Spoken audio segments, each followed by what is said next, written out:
Hi, my name is Tina Parks and I'm from the British Academy of Floral Art, and this is the third part of the Simple Designs for Daffodils. This one I've slightly changed the concept because we're going to still use a tete-a-tete. Sorry, we're still going to use the daffodils, but we're going to use tete-a-tete. And these I've bought in a little pot from the supermarket. These were £1.50 and there's probably about 4 bulbs in there. You can see there's 4 clumps of little daffodil stems in there, so I think there's going to be 4. So the tete-a-tete are the little narcissi, they're the baby ones. So they come up with one stem and then they have lots of little heads on the top. So yeah, definitely like a little baby daffodil. This one's a plain yellow one, so it's going to give us the same look, but just in miniature effectively. So the beauty about the bulbs is that they last longer, because obviously at this stage we've only got the green leaf, and then the flower will take a few days to develop on this yet, probably another week before this comes into full flower. So what I've done is I've just rinsed off the soil in cold water, tepid water, and just let them sit in the water for a little bit, just to let most of the soil wash away. You don't want to knock too much of the root away. Interestingly, these are not very well rooted, so I'm guessing that they're quite fast growing, and it shouldn't be too detrimental to this design, because as long as there is some root there, the bulb will be able to take some water up. You can wrap the base of these bulbs in a little bit of moss and bind it on with some nice coloured wire, which looks quite funky. Or I'm going to leave them in the design as they are. So I'm liking this white feel, natural feel, and then I'm liking this lovely green little leaf poking out, and then eventually we'll have a flower head, which will probably be about about 15 centimetres long by the time this one opens. So I've chosen another glass vase, cylinder vase, and I'm going to use some of this lovely corylus. This is the twisted willow. This is a twisted hazel, this one actually, but twisted willow works just as well. And I'm just going to literally put some of these more chunky bits of willow in the base, just to organise those. And sometimes you can get them to wedge, sometimes they don't want to, because they're quite heavy. So I'm using the chunkier bits. And what I'm going to do now is I'm going to insert, I'm just going to rest in my bulbs. And what I want them to do is just sit slightly up, not on the bottom. So let's see if I can rest him on there. Or let's put another one behind him so I can use that to help rest it. I want the bulb to sit up a little bit. That's better. Perfect, yeah. So I want him to sit up. I don't want it to sit on the base. I want it just to sit a little higher, but I want the roots to find their way down to the bottom. So I'm going to sit that one on that little branch there. Maybe another little piece in this side. So I can sit another one on this side. It's quite nice.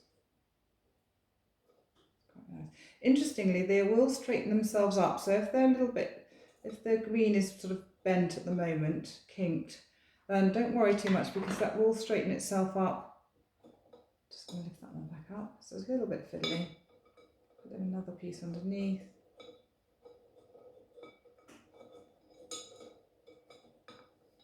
That's better. You kind of just start to wedge them in, and they start to sort of get to hold on their own. One more on this side. Perfect. Lovely. Okay.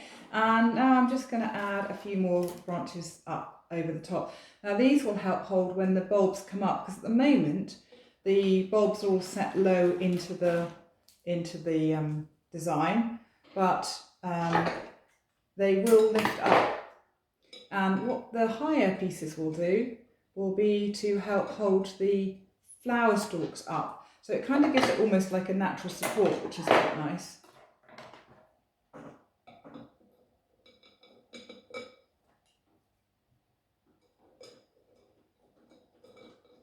Quite like that to sound a little bit more upright. So let's see if we can wedge that one in on the side. Now the fun with this is that it tangles into each other really easily. So it just takes a little bit of fiddling around. And this takes a little bit of organisation, but just keep working with it. You will get there.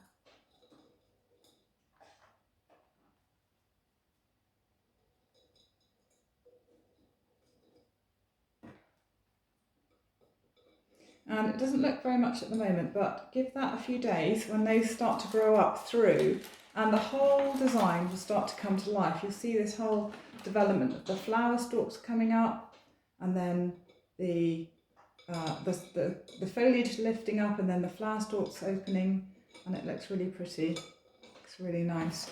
It's lovely to come down each morning and just see what the progress is each day on the flowers. So let's cut that one. Let's have that one.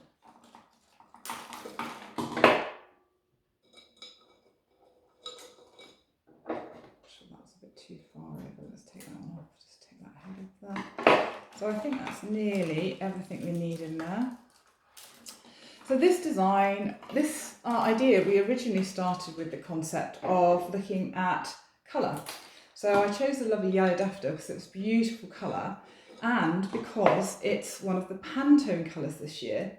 Now it's quite interesting because it's only the second year that they've used two colours for their colours.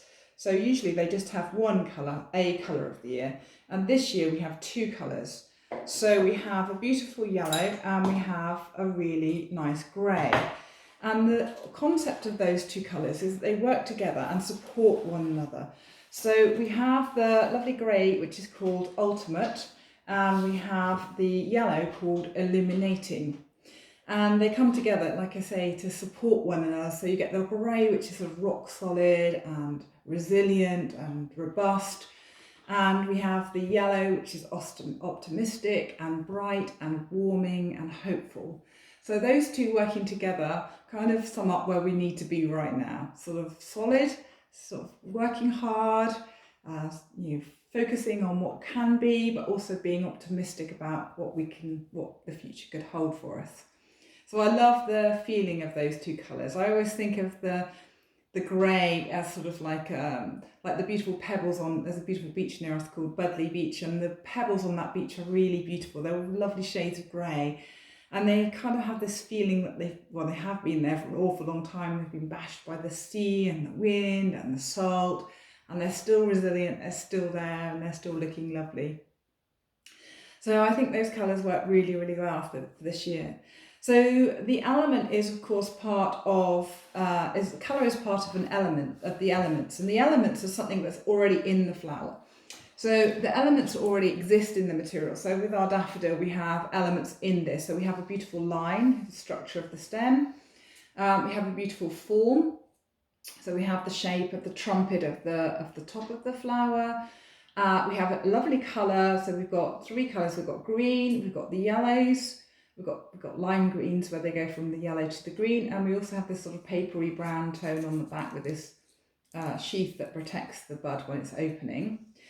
And we have a texture on here. We have a beautiful, smooth, soft looking texture, and then a slightly more delicate texture on the petals. And we have the space, of course. So we have the positive space where the flower material is taken up, and then we have, when it opens, we'll have a negative space inside that trumpet where there's an open space in there. So the elements are already in the item, in the plant material, and the principles are what we do with the elements. So they're the designer's influence on the elements. So things like, so our principles are balance, contrast, dominance, harmony, scale, proportion, and rhythm. And those are all the things that we apply and use with the element. So we take an element and we think about the dominance of that element. So in this design at the moment, the dominant element, colour, is definitely the brown. And then we've got a subdominant colour, we've got a medium colour of the white, and at the moment the green is the little 3. So if you think about 3, 5 and 8 proportion, we've got a larger group of brown, we've got a bigger group of the white, and then we've got the smaller group of the green. But shortly that green will take over and become the next dominant, the subdominant group. So you'll have brown, then green, then the white, and then the yellow will come out and change the whole design again and add another aspect to it. So then we'll have the brown will still probably be the most dominant because there's quite a lot of brown in there. Then the green, and then the yellow. But if they open a lot of yellow flowers, you might find that the yellow takes over from the green. So the whole design keeps changing. So for the moment, if we're thinking about designing with the element of the colour in there, there's no yellow in here. So what could be quite fun, I thought, would be to bring a little bit of yellow into the design for the moment. So I've got a couple of stems here, and what I've done is I've just bound, if I can undo them, some little yellow, I'm just going to bring that forward a little bit, so you can see that little yellow thread, so it could be a wire, a coloured wire or a thread. I've just used a cotton, like a sewing cotton, around the stem, a little bind, just to add a little bit of detail. So I can just add that into the design. I'm just going to cut that down a little bit, it's a bit long. Just add that into the design, just to add a little interest of that lovely colour for the minute. And then obviously as the flowers come up, they will take over and be that colour as well, but it just adds a little fun detail. So I'm just going to put about 3 pieces in there.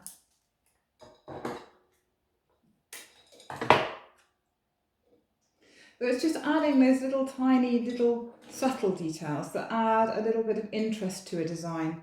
So you can have loads of fun with this. So you can start off with something very, very simple, just the arrangement of the little bulbs in the base, and then we can add these little touches that just add a bit more interest to the design as we're building them. So I would carry on just a little bit more with that and just wedge it a little bit more, but it's just added a little tiny, you can't really see that so well, but there's a little cute little hint of designer in there, just the fact that we've just highlighted a few of those branches.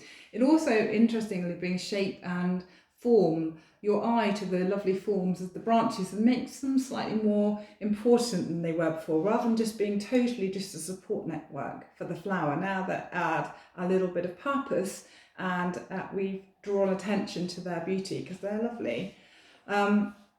I think that just sort of adds a little bit of detail. So you can add little tiny touches of detail to something even really simple, just to add a little bit more of your own personal style to it. So I hope you've enjoyed those and you get lots of pleasure of watching your daffodils open, and we look forward to seeing you again soon. Thank you very much.